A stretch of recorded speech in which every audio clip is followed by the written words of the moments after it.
Dawn spreads over Japan mountain spine, river valleys, mist sliding toward the Pacific. Here, history starts with geography.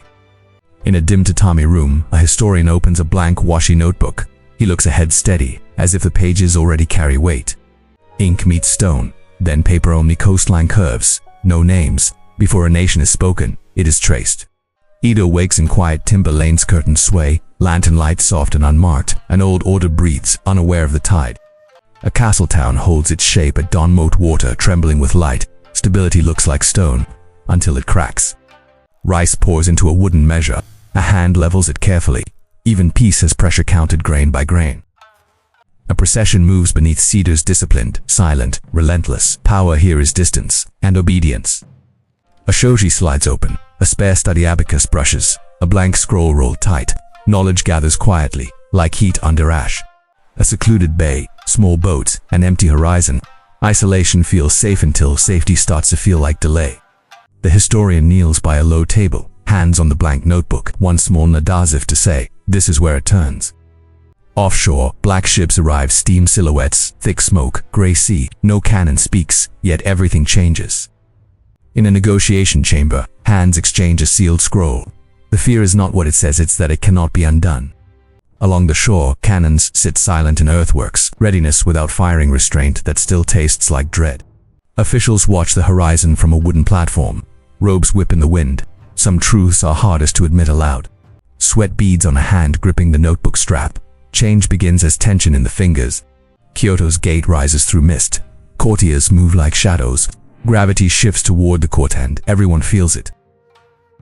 Two swords are set down on cloth, then slid away. A future is chosen by removing a blade.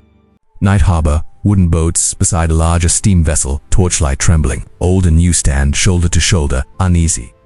Under rain-dark eaves, the historian keeps the notebook tucked away. He looks past the camera listening for unrest. Wax presses into blank paper. Authority cools and hardens. Some orders need no words.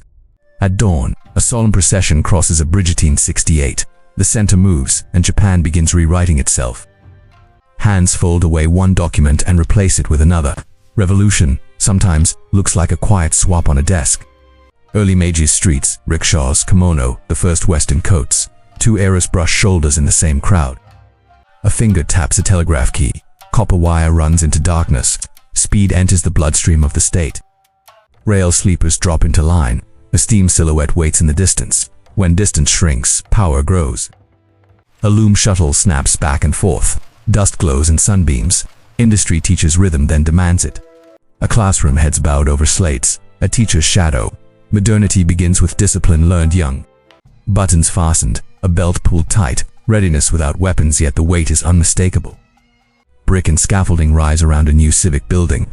The state builds its bones one careful layer at a time. In half-light, the historian points to dots on a blank island map. He meets the camera. When everything accelerates, what holds? A ceremonial scroll unrolls, washed blank by light. 1889 order is framed, even if the frame will face storms. A parliamentary hall, benches, lamps, listening silhouettes. Debate learns to become institution. Yokohama port, barrels, ropes, steamer machinery. Commerce opens the gate and the world starts measuring Japan anew. In a shipyard workshop, wood shavings curl like waves. Strength is made by hands, day after day. Tokyo at dusk, gaslight glow. Streets quickening. Modernity looks beautiful and quietly expensive. Coins slide into a ledger, tied shut with string.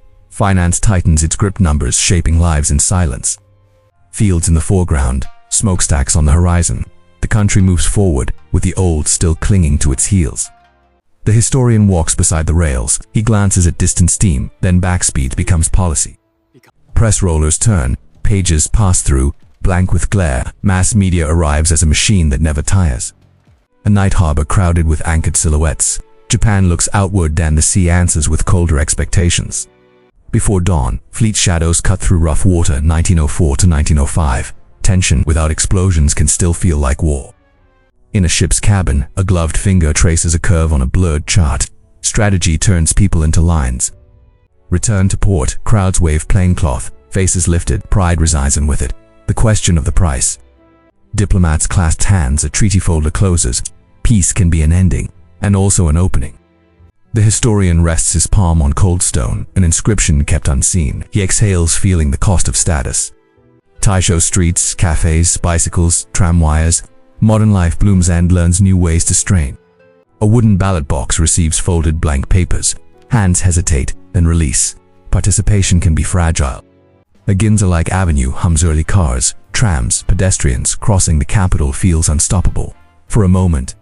September 1st, 1923. Collapsed houses, dust haze, searching silhouettes. Disaster writes its own sentence across the street. A teacup lies cracked on tatami, a bead of water trembles, then rolls. Smallest break and hold the loudest echo. Scaffolds return, bricks pass hand to hand. Reconstruction brings hope and new hands eager to tighten control.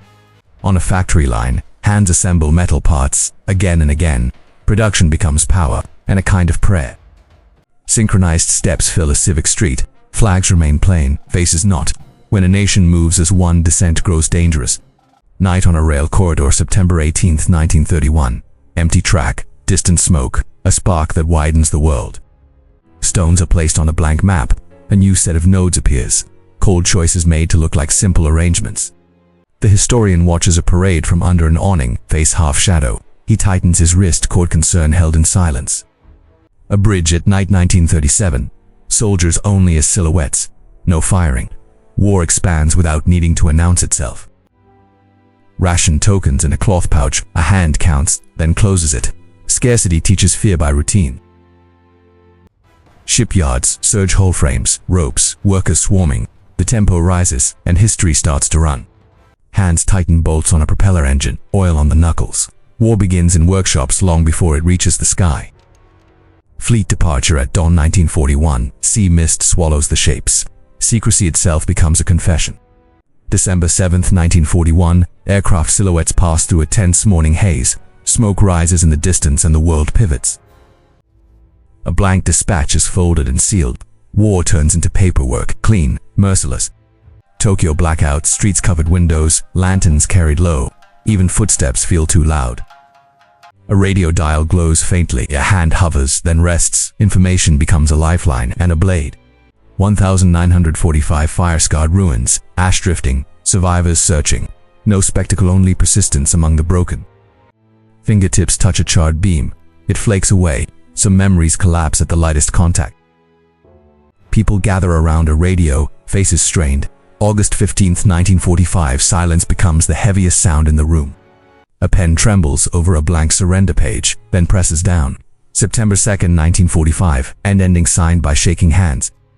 The historian closes his notebook firmly. He looks out to a quiet street knowing the chapter is over, and the consequences begin. Occupation-era streets, foreign uniforms kept faceless, civilians passing carefully, normal returns. But it walks on eggshells. Thick pages turn blurred, unreadable. May 3, 1947, a new constitution, a promise made in ink and restraint. Land reform in the field, stools exchanged, hands clasped, quiet changes that reshape entire lives.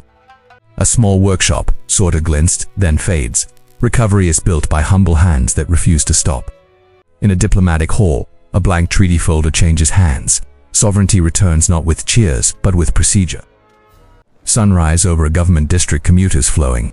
April 28, 1952, self-rule returns, and the city breathes deeper. 1,960 crowds surge near Parliament, placards blurred and blank. Pressure gathers powerful precisely because it is shared. The historian stands on the steps, notebook held to his chest. Inside motion, history felt in real time. A single sweep, factory windows to commuter flow. The economic miracle has no magic and lead discipline, exhaustion, and years. Bolts tighten on gleaming train hardware. Precision becomes a statement. We will rise by craft. A streamlined white train streaks past, fast, steady, unmistakable. In the early 1960s, speed becomes identity. Tokyo Olympic Stadium, crowds pouring in, banners playing. The world arrives, and Japan stands ready to be seen. Athlete hands, tie laces, breath measured. Before spectacle, there is only focus, human and quiet. A sleek train glides into the platform, windows reflecting the city. October 1, 1964, movement becomes pride. Opening day, Tokyo streets polished, traffic orderly, the stadium distant. A host city remakes itself in the world's gaze. Beneath the stadium colonnade, The historian opens the notebook one last time, blank pages, then closes it. No words needed. A sweeping view, rail corridor to mountain foothills. Modernity frames the landscape and the landscape refuses to disappear. A small TV glows in a dark room, a family watching in silhouette. A shared national moment felt more than seen. The notebook rests on a stone ledge. Wind flips one blank page, then lets it settle. The story ends, and space remains. Final aerial at golden hour coastline, ridges a distant haze. Japan holds its shape and keeps moving forward.